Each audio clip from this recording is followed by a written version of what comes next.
நவராத்திரி டே 2 ஓட குட்டி ஸ்டோரி. அதாவது இன்னைக்கு நம்ம வணங்க போற அம்மனோட பேர் என்னன்னு பாத்தீங்கன்னா, நார்த் இந்தியா சைட்ல மா பிரம்மச்சாரிணி அப்படின்னு சொல்றாங்க.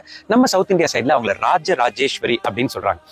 டே 1ல உங்கள்கிட்ட ஒரு கதை சொல்லியிருந்தேன்ல, மா சைலபுத்திரி அம்மா வந்து பர்வதராஜாவோட மகளா பிறந்து சிவனை வந்து வேண்டாங்க அப்படின்னு சொல்லி, அதே மா சைலபுத்திரி அம்மா ரொம்ப நாள் வேண்டிகிட்டே இருக்காங்க சிவன் அடையறதுக்கு. ஆனா அடைய முடியல.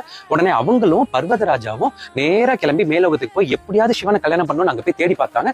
பார்த்தா அங்க சிவனை காணோம். யாருக்குமே தெரியாத ஒரு இடத்துல உட்காந்து அவர் பயங்கரமா தவம் பண்ணிட்டு இருக்காங்க. ஆனா அவங்க எப்படியாவது அடைஞ்சிடணும்னு பார்வதி தேவி கடுமையா முயற்சி பண்றாங்க. எல்லா முயற்சிகளும் கடுமையான தோல்வி அடையுது. அப்ப பார்வதி தேவி அப்செட் ஆகும்போது அங்க ட்ராயிங்னு அப்பியர் ஆகுறாரு நம்ம நாரதர்.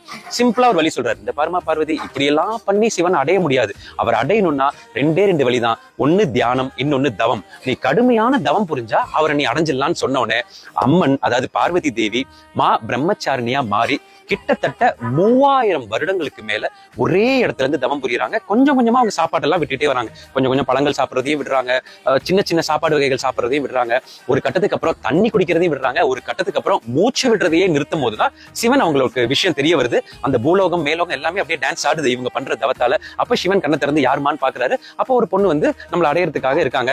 எந்த அளவுக்கு இவங்க கரெக்டா தவம் இருக்காங்க நம்ம யோசிச்சு அவங்க நம்ம டெஸ்ட் பண்ணுவோம்னு சொல்லி அவரு ஒரு முனிவர் ரூபத்துல வந்து, ஏன்னா சிவன்னா சின்ன சின்ன சோதனைகள் கொடுப்பார்ல, அவர் வந்து சொல்றாரு, ஏமா நீ வந்து சிவனுக்காண்டிலாம் வந்து தவம் இருக்கிற, அவரு சுடுகாட்டுல சுத்துற ஆளு, பிச்சைக்கார மாதிரி சுத்துற ஆளு, சிவன் எல்லாம் போய் எதுக்குமா அப்படின்னு பார்வதி தேவிக்கு பயங்கர கோவம் வந்து அந்த முனிவர் அழிக்க போறப்போ, ஏமா இருமா என்ன ஒண்ணு பண்ணிடாத, நான் தான் சிவன் அப்படின்னு சொல்லி அப்பியர் ஆகுறாங்க. சோ இந்த கதையோட ஒரு உள்ளர்த்தம் என்னன்னா, எந்த விஷயத்திலுமே நம்ம ரொம்ப பொறுமையாவும் நிதானமாவும் இருந்தா வாழ்க்கையில நம்மளுக்கு கிடைக்காத விஷயமே இல்லைங்கிறது தான் மா பிரம்மச்சாரிணி நம்மளுக்கு இந்த குட்டி ஸ்டோரி மூலமா சொல்றாங்க.